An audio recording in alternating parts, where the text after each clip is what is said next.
Okay, so uh, today we'll be covering AlwayOn. Okay, it's an extension to mirroring, and this feature came from 2012 only, and it's an enterprise feature on. Okay, so you need to have enterprise edition. Okay, so what we'll cover in this session, AlwayOn availability group prerequisites. What are the settings? What are the things that you need before setting up availability group? Okay, system setup, whatever OS requirements are there, and whatever settings you need to do before setting the availability group on SQL Server level. So those settings, uh, then how do we enable AlwayOn, and then finally we create a AlwayOn availability group. Okay, okay. So before I actually show you how do we do it, let me do a bit of theory. Okay.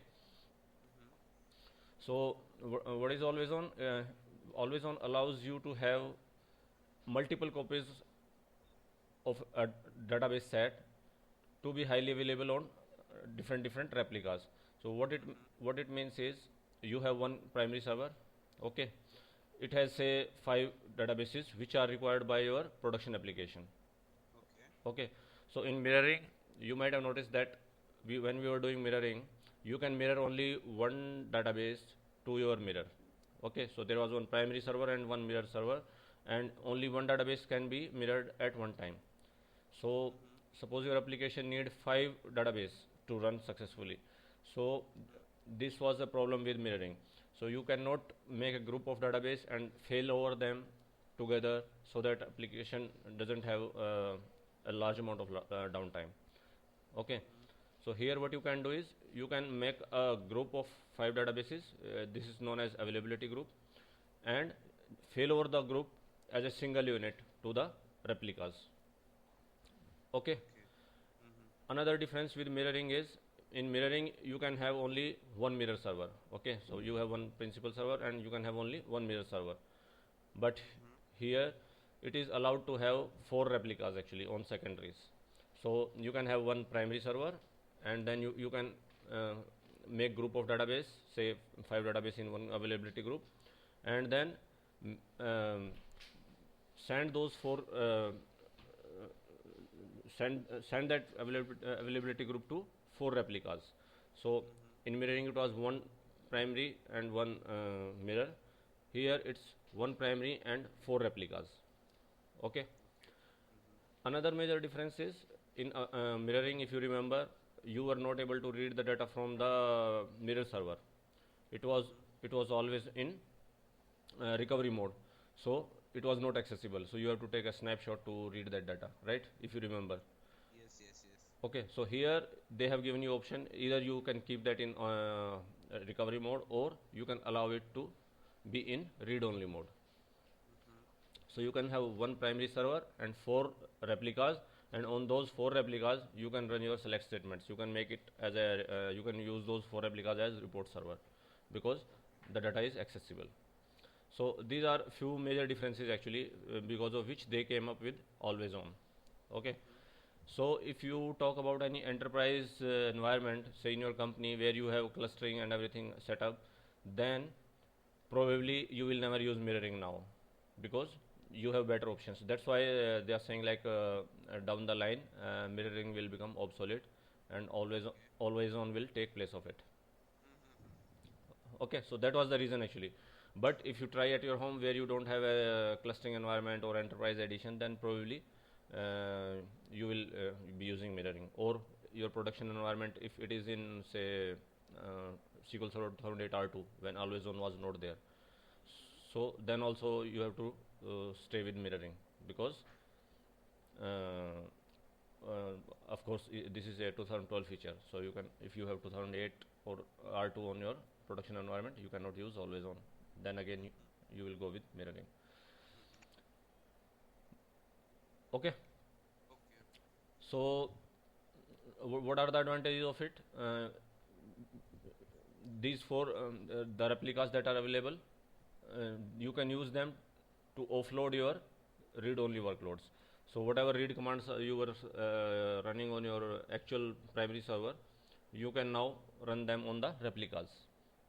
Okay, okay, because they are available in read only mode. And few more things you can do with replicas. You can take copy only backups from the replicas. Okay, not regular full backups actually, but copy only backups. Okay, so that you can do from the replica. So two things you can offload: read all your commands you can shift to your replicas, and you can take copy only backups. Okay. And always on availability group allow you to fail over a group of databases as a single entity. As I told you, like you can group 5 databases in a group, you can combine them and fail them as a single unit. So immediately there will be very less downtime. Otherwise in mirroring you have to do manually one or automatic one by one. One database will go, then second will go, then third will go, and maybe it will take say 5 minutes. So your application will be down for 5 minutes. Here it goes immediately within seconds. So downtime is less. Okay.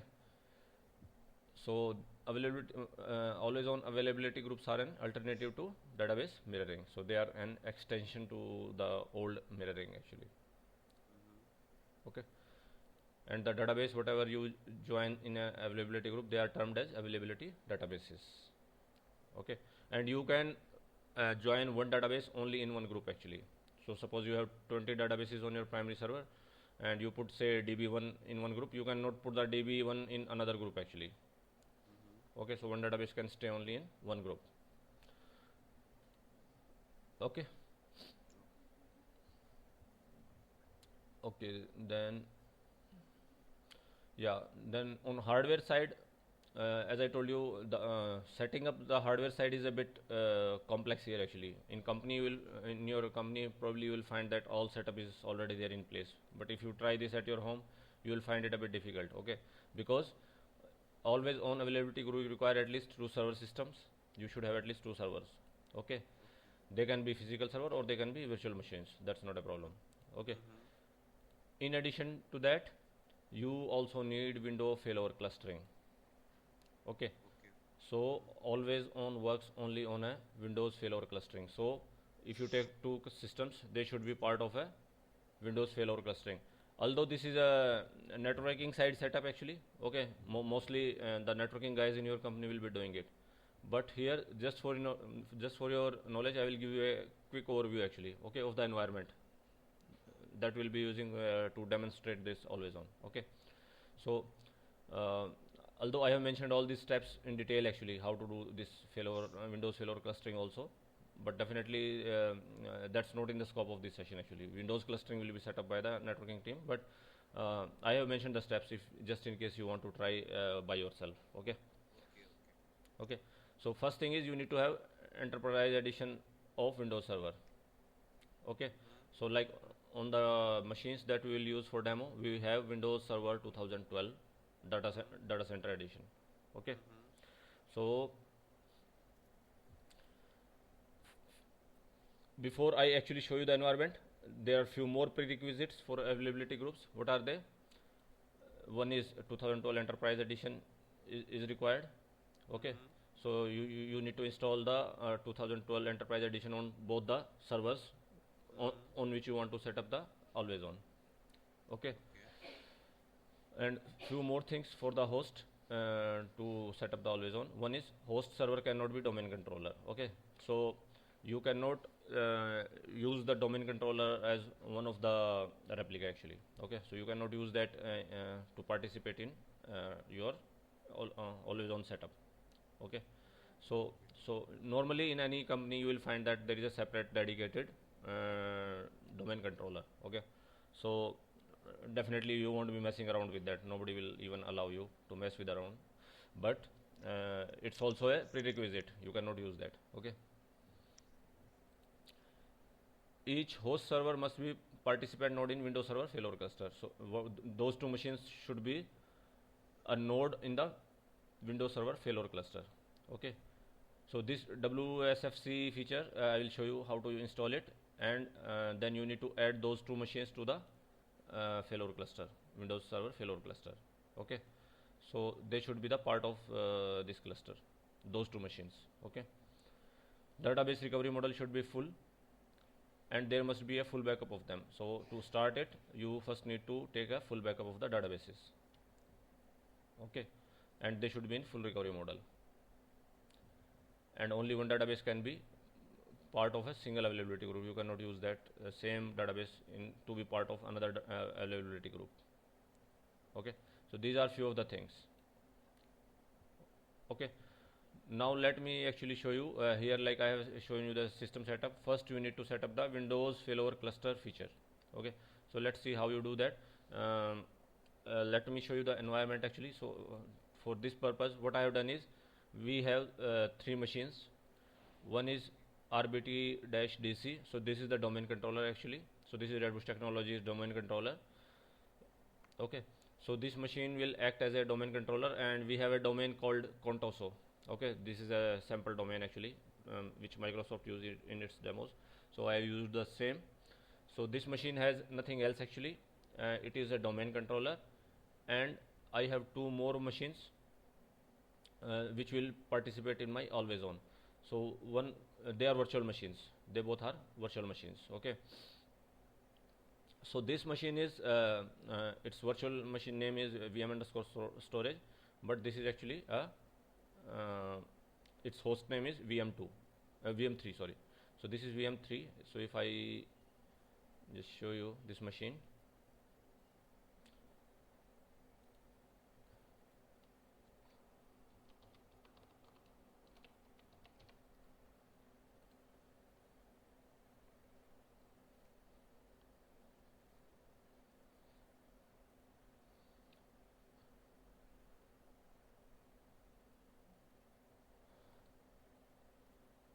So this is my VM3. Okay, if you see its host name, you will find that it's, let me open the SQL server also on this VM3.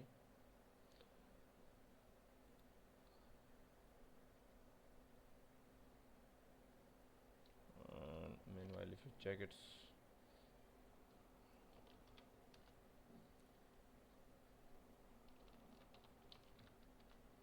host name is VM3. Okay, so VM storage, actually don't get confused with the name actually. I thought of using it as a storage, but currently it's used as a node of the cluster actually. So it's VM3 actually. VM storage is VM3. Okay, and then we have VM2. There is another machine. This is VM2. So we will use both of them to participate in AlwayOn. Okay, so let me show you this machine also.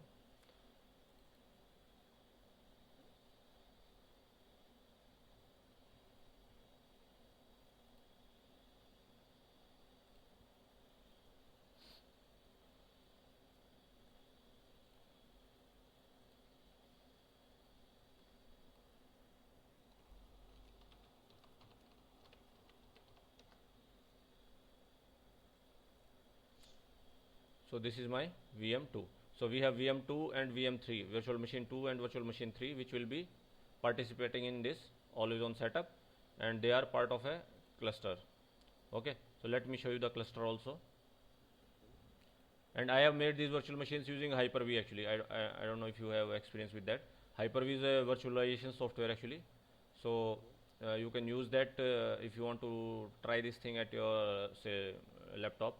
Then you will need to have that. You will need to use Hyper-V. Okay. Okay. So is it somewhat we can call for the VMware connect, or what it does? I didn't get the question. Like Hyper-V Manager, what it actually does? Okay, okay, let me show you. Okay, so this Hyper-V Manager is, if you go to this actually, let me quickly brief you how I arrived here. So if you go to manage, this is my server manager dashboard actually. Okay, you open it from here. Okay, so if you go to add roles and features, there you will find the feature for Hyper-V. Okay, so you need to install that. Okay, so if you go to this next, it's a simple setup actually, nothing complicated. So suppose I want to install say on VM3. Okay, so just keep clipping next. Although in your company you will find it done So this is Hyper-V. Okay, so you need to tick this. Okay, and Hyper will be installed on your machine. Okay, and then you go to tools and you go to Hyper-V manager. After you install it, you will see this Hyper-V manager here.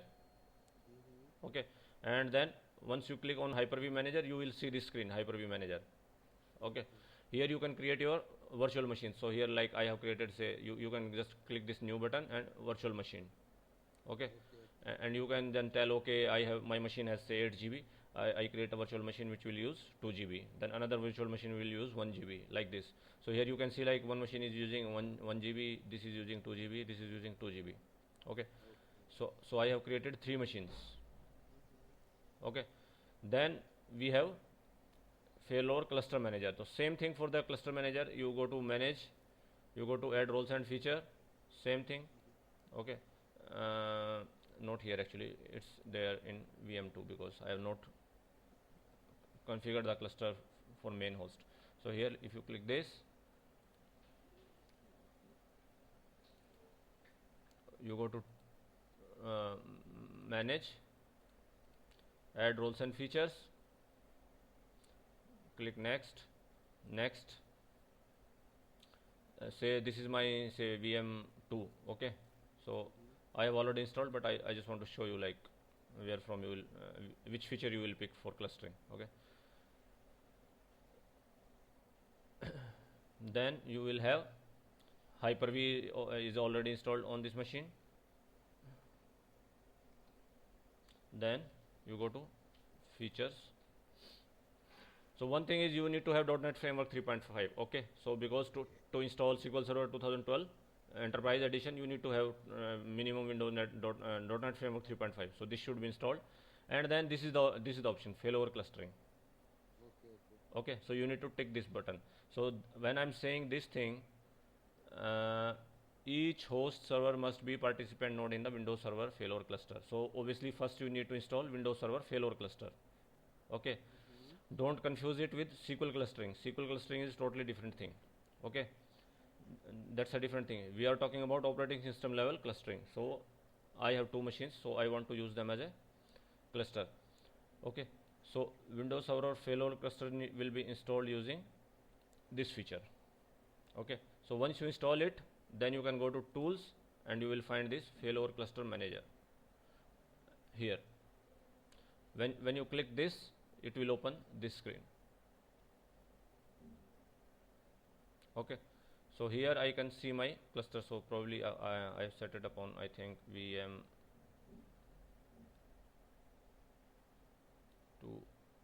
Let me show you. Tools, failover cluster manager.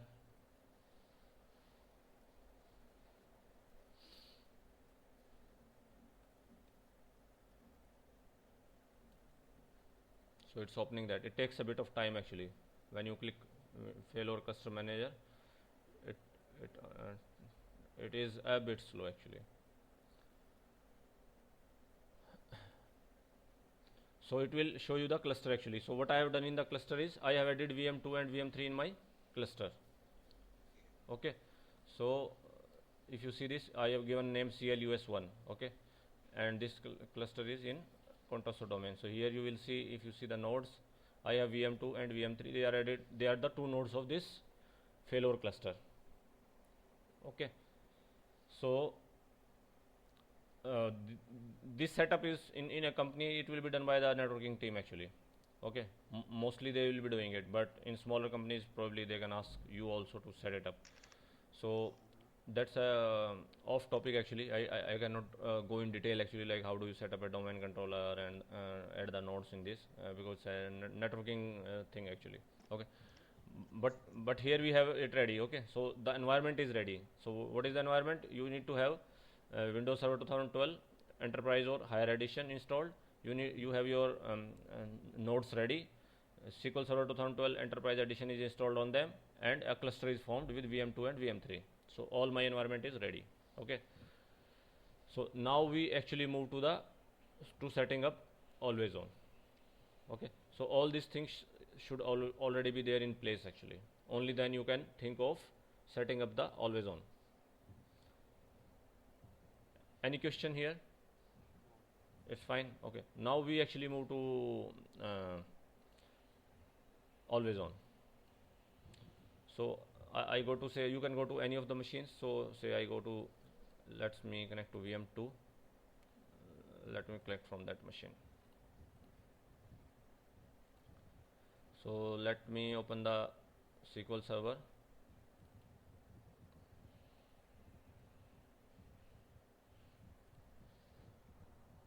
SQL.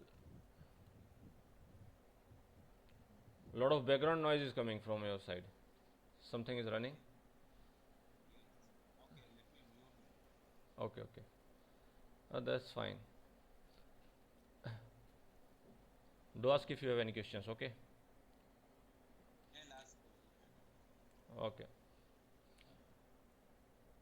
So here I'm opening the SQL server on my VM2. Okay. So I will show you what are the initial features. So first thing is, if you see the document, first thing is you need to enable it actually. Okay. So first thing is you need to, I have written all these steps here also actually. If you want to try it with yourself, how to set up Windows failover clustering, I have given all the steps actually, how to do it. Okay. So just in case you want to try with your laptop, you can use these steps. Okay. From here always on starts. Okay. So first you need to enable it actually. So you need to go to configuration, SQL Server configuration manager, and enable the always on feature. Okay. So I go to SQL Server configuration manager, SQL Server configuration manager.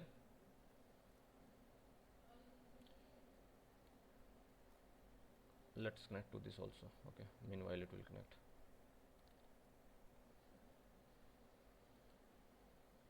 And in the configuration manager we need to first enable it to use it. Okay. So if you don't enable it, it will not allow you to use it. Okay. And let's connect to VM3 also in the same session so that we can see VM3. So these two machines will participate in always on. Okay. So this is the configuration manager, it opened. So how do you enable it? You go to the, on both machines actually, you need to go to SQL Server Services. Okay. Go to the SQL Server Service, go to its properties, and you see always on high availability tab. Okay. So you need to tick this, enable always on availability group. Okay. So first thing is this. Okay. So you just do okay, and it is enabled. Same thing you need to do on the VM3 also. This is done on VM2. Same thing you do on VM3 also. Okay. So this way you will enable it. After enabling it, it's saying why it's not able to connect. The DC is running. Yeah, all machines are running.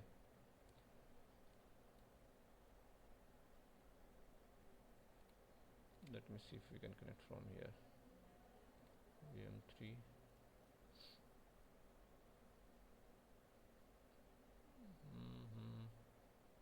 They should be able to connect actually.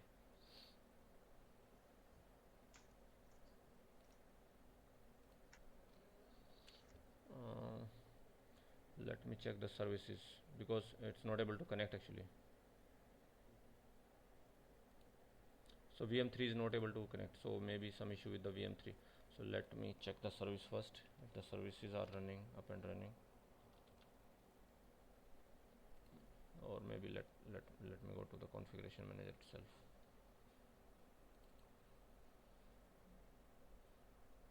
This is VM2, so we are not able to connect to VM3. So this is VM2 and this is VM3. So I go to, let's check the services first, whether the services are up and running.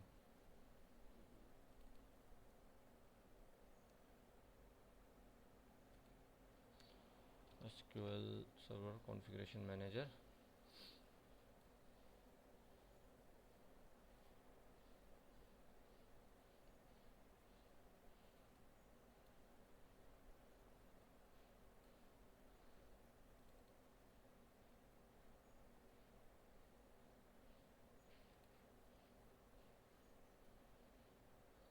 not able to access that actually. So let's go to configuration manager. Okay, so let's check the services. Yeah, it stopped actually. I don't know, maybe I stopped it in some session, so we need to start it. Okay,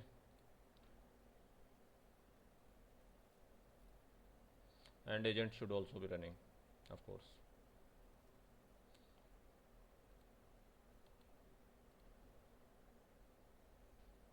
Okay, and I have already enabled the if you see, I have already enabled the always on this machine also. Okay, so it's already enabled, so now we are all set. Okay, so let's go to, say, you can go to any machine actually, not a problem. Now you should be able to connect. Okay, so we are all set now. Our environment is ready. Always on availability group is configured to be on. Okay, so now how you set up a always on? So suppose let's create two sample databases. Okay, and we will make them participate in always on. So I open a new query window. So let me create them using UI only, so that it's easy to understand. Okay, not use this. So I just create new database. So we will make VM2 as primary and VM3 as a replica. Okay, so you can make, as I told you, you can make 4 replicas.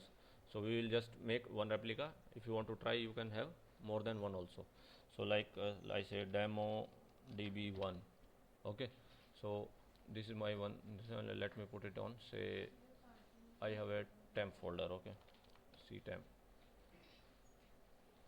and I use the C temp. I'm using this folder because you need to have the same structure on the replica also, because when you will initialize this always on, it will take a backup and it will try to restore from that backup. So by default, whatever location you will give here, it will try to restore from that location only. Okay, it will try to restore the demo db1 at this location. So I am giving a location which is there on VM3 also. So I am on VM2.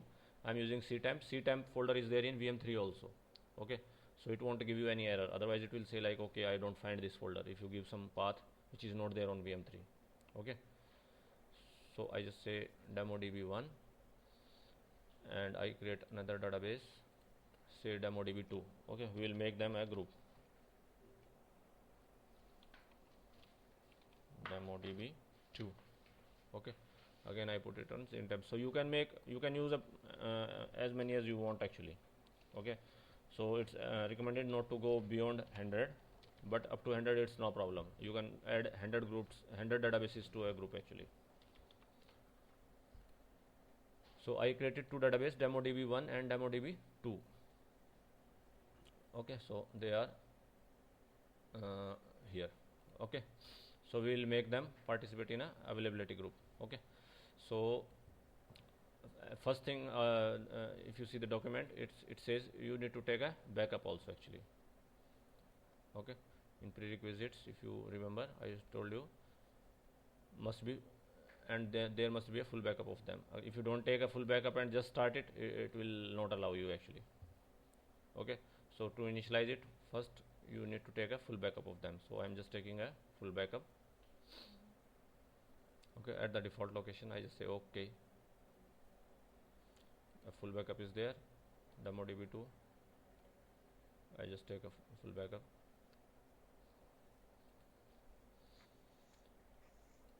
Now we are all set.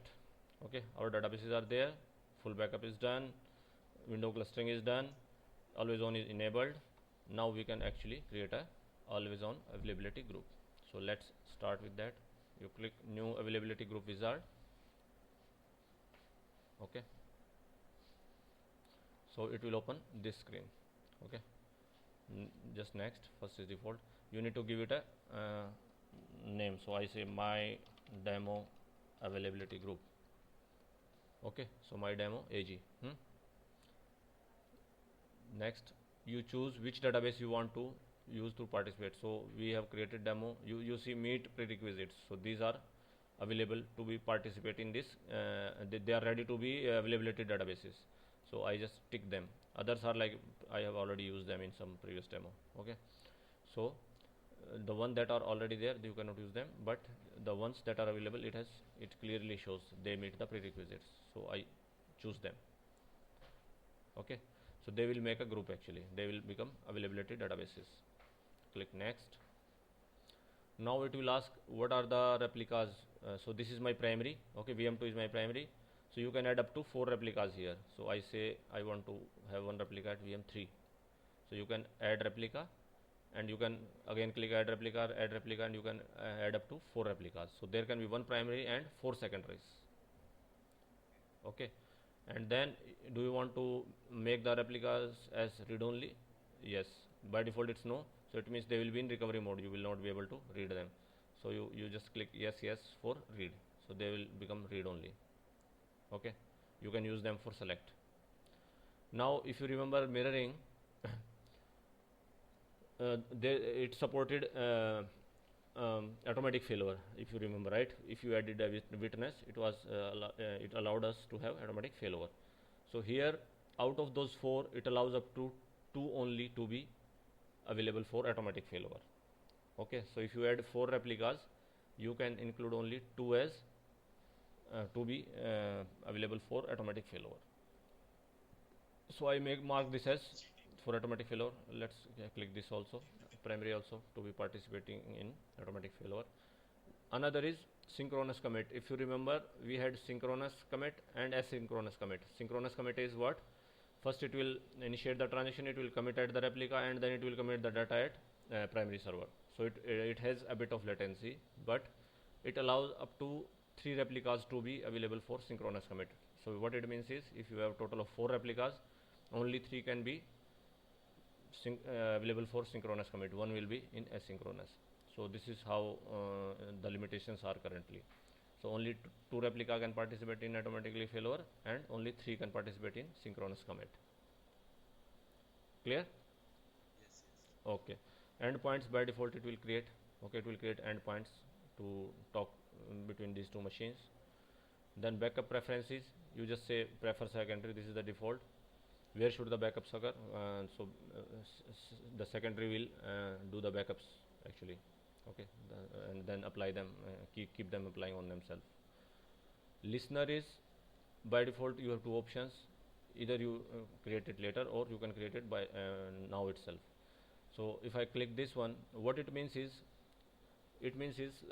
now you have say VM2 and VM3. VM2 is the primary and it's running your application is running on VM2. Now suppose VM2 crashes and automatically the failover happens and the VM3 becomes the primary, right? So how the application will communicate with VM3, because the connection string is changed now. Earlier the server name was VM2, now it's VM3. So here you can specify a connection string name. So suppose I say my app connection. Okay, so I will use this connection string actually for my, say I give a port name also 4035, you can give any port name, and then you specify some IP for this listener actually. So maybe I will add say 192.168.1. Say any number, I say 67. Okay, so I can give anything. So what it means is my application will know only this connection string, my app connection. It will use this port and it will use this IP. It doesn't know like whether the data is coming from VM2 or VM3. In the background, if failover happens, it will still keep using this. So there will be no problem to the app actually. It need not to know whether data is coming from VM2 or VM3. So this connection string is common to both these VM2 and VM3. So it doesn't matter whether VM2 is up and live or VM3 is the primary. Whatever is the primary, connection string will remain same. So it's transparent to my application. Application is always use this connection string, and whoever is available, this connection string will connect to that server, whether it's VM2 or VM3. This thing clear, or shall I explain it more? No, It's clear? Okay, fine.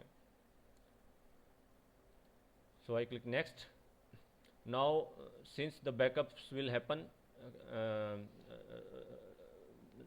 I need a common folder actually between VM2 and VM3 where I can place the backups, full and log backups, and so that the secondary can pick the backups from there and use them. So in my case, like I have shared this folder on VM2, I will keep my backups there, and VM3 will also be able to access this location and pick the backups and apply it on VM3. Okay, so you need to give a shared location. Join only option is like you have done manually, you have taken the full backup manually, restored it on your VM3, you have taken a log backup also and applied it on VM3. Then you just need to join the database in availability group. You have done the initialization is already done, initial synchronization is already done, so you just need to join the databases. If that is not done, then you need to do full. So currently, like I have created 2 databases only on VM2. I have not done any backup restoration on VM3. So automatically it will be done if I use this full option. Okay. Third option is to skip the initial. Of course, we will not choose it. We want to synchronize it.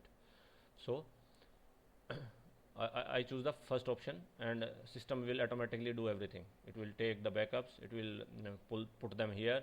Then it will VM3 will pick the backups from here. It will restore on VM3. So everything will be done automatically. So I choose the first option. Now the validation has started. It's checking all the things actually, whether everything is fine. So everything is fine actually. Okay, so all checks are okay. So if you go next, here it will show me a summary what will be done, and if you just say finish, you can see the details actually. Now you can actually see like backups are happening, then copying, and then restoring, everything is done. So first endpoints are configured. It's checking the health of AlwayOn. Then it's creating the availability group, which I named my demo AG. Okay, it's creating the listener. Okay, my AppCon, I gave this name. Then it's joining the secondary replicas. Then it's restoring the backups here, right? Restoring demo DB1 on VM3. Then taking a backup of log. Then restoring this log. All these steps are happening one by one, right? And it's done. So everything is configured fine.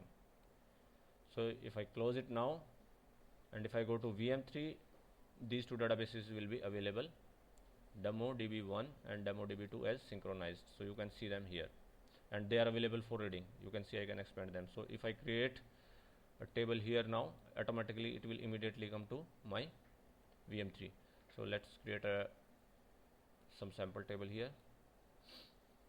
So I create table and unlike replication, you don't need to have any primary key or anything here because it's a database level thing. So whatever you create, automatically it will go there. So I create a very basic simple table like this. So I created this on VM2, right? I created on VM2. So automatically it should go to VM3. So let's check that. So demo DB1, if you see, automatically it should come here. Okay, so it's working fine. So now one thing is failover. So this is all set up. Now my VM2 is primary and VM3 is secondary.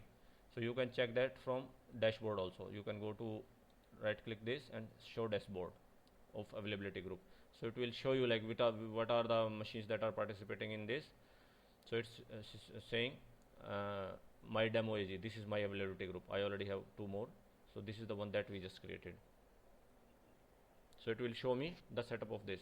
So it's saying VM2 is primary, its role is primary, VM3 is secondary, and failover mode is automatic. This is what we selected, and they are synchronized. Everything is green, everything is fine.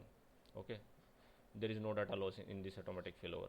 Okay, so now suppose a crash happens and VM2 is gone. Okay, so what will happen if I stop it? Okay, so suppose some power failure happened and the VM2 stopped. Okay, so what will happen? Automatically VM3 will become the primary. So currently VM3 is secondary, and if this server stops,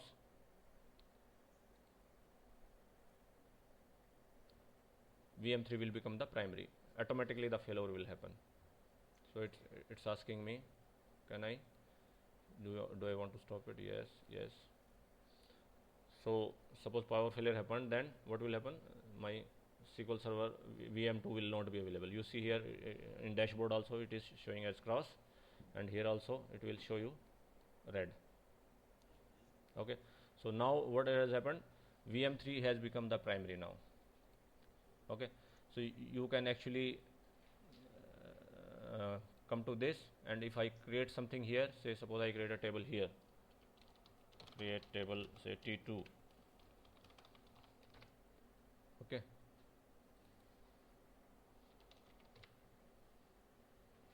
so I'm creating it in VM3. So it's created, so it's allowing me, right? Because now it has become a primary. So suppose you see this issue, you fix it. Okay, you start it, you fix the error, power issue, you again start your services. Now it will start behaving as a what, primary or secondary? It will remain secondary actually. Automatically it will not become primary now. You have to make it actually, and you need to start the agent also.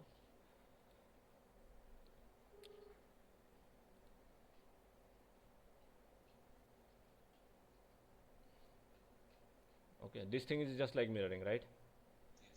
Okay, so now if I go to dashboard, I can see that VM2 is now secondary. It is still not picked it. Yeah, see now VM2 is my secondary, right? So this is how it happens. You can again do a manual failure also. You can just right click and where is that? Mm. La, la, la, la, la.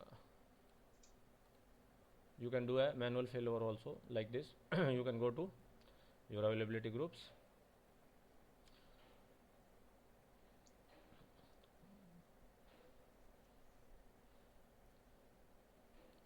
and my demo AG. So this is a secondary, right? It's showing me as secondary. So you can do a manual failure also like this. Okay, this wizard will take you, and you can just click, and automatically this wizard will make it as a primary again. Okay, so currently it's a secondary, and it will stay as a secondary. So this is how it happens actually. And now if you see that test demo db1, that T2 table should be there here also, right? So we created it on VM3, and it came automatically on VM2 now. Now the application will not know actually whether some failure happened. It will use that my app connection and that IP that we specified, and it will keep getting its data. So it will be down very briefly when the failure was happening actually, right? So whatever transactions happened during that brief few seconds, they will be rolled back.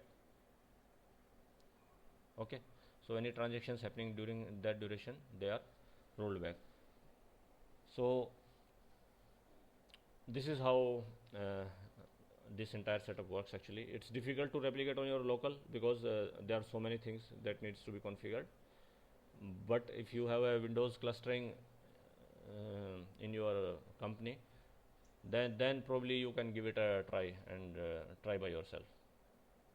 Okay, so that's about AlwayOn. With this I will end this session. Okay, so